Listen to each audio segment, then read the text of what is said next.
Palagi ba tumutunog yung alert tone ng messenger mo kahit wala namang message? Yan din yung problema ni Boss Mario De Leon.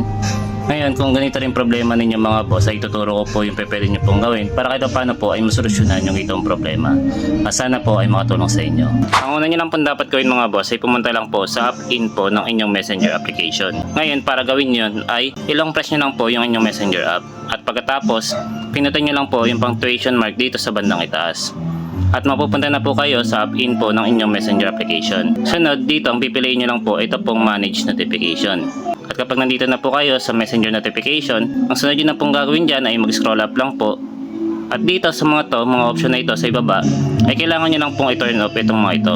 At ang iiwan nyo lang po dyan ay ito pong chat and calls. Para just in case na meron pong tumawag sa inyo or kaya may mag-chat, ay doon lang po gagana yung alert tones ng inyong messenger app. So ganito paraan mga boss ay hindi na po tutunog yung inyong messenger kapag hindi naman po importante na bagay. So sana po ay nakatulong po sa inyo ang video na ginawa ko. At kung nagustuhan nyo naman ang video na ito ay isang thumbs up lang at thank you comment ay masaya na ako. Maraming salamat sa inyo mga boss.